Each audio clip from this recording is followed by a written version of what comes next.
Let us analyze the various claims made by Orientalists and the critics of Islam against Prophet Muhammad, peace be upon him. We'll just discuss the major ones.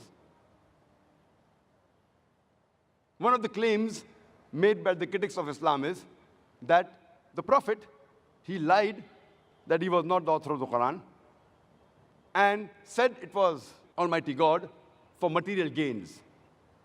We know that there are many men who claim to be prophets, who claim to be preachers, who claim to be saints in order to lead a luxurious life. And we have hundreds and thousands of examples in this world today also. But if we see the lifestyle of the Prophet, he led a more luxurious life before he claimed prophethood than after he claimed prophethood. He was married at the age of 25 to a rich lady by the name of Khadija, may Allah be pleased with her. And his life after claiming prophethood was unenviable.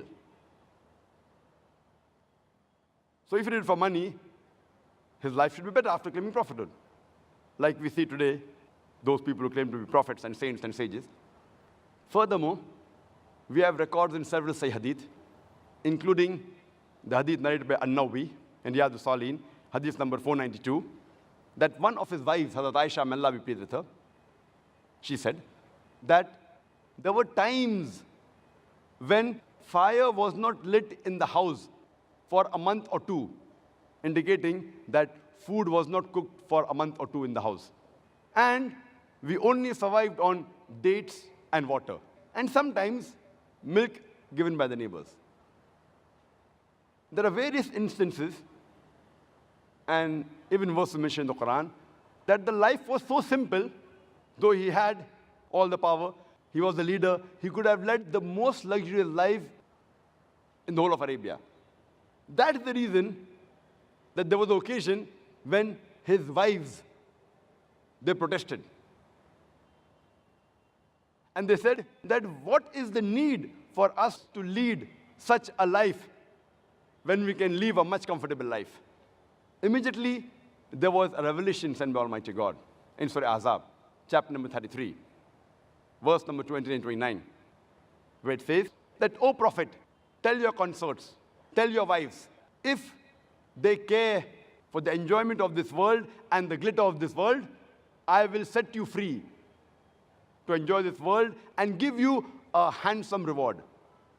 But if you care for the life in the hereafter, you will be rewarded in the next life. That means the wives, they objected that why should we lead such a simple life when we can lead at least a much better life? And immediately the wahi was revealed. But naturally, the wives of the Prophet, then they asked for forgiveness, and they preferred the life in the hereafter than this world. We have the example in the Hadith of Riyadh al-Salihin, Hadith number 465 and 466, where the Bilal, may Allah be pleased with him, said that whenever the Prophet received any gifts, he never kept it for himself. Neither did he keep it for the future, and he gave it away to the poor people. And it is mentioned in this very same Quran, in Surah Baqarah, chapter number 2, verse number 79. فَوَيْلٌ لِلَّذِينَ يَكْتُبُونَ الْكِتَابَ بِأَيْدِيهِمْ ثُمَّ يَقُولُونَ هَذَا مِنْ عِنْدِ اللَّهِ لِيَشْتَرُوا بِهِ ثَمَنًا قَلِيلًا فَوَيْلٌ لَهُم مِّمَّا كَتَبَتْ أَيْدِيهِمْ وَوَيْلٌ لَهُم مِّمَّا يَكْسِبُونَ. Woe to those who write the book with their own hands and then say, this is from Allah, this is from God, to traffic with it for a miserable price. Woe to those for what their hands do write and what they gain therefrom. Now imagine if the Prophet would have lied that this book is from Almighty God, and when actually he was the author, there were high possibilities that one day he would have been exposed, and he would be cursing himself in the same book. That woe to those who write the book with their own hands and then say, this is from Allah.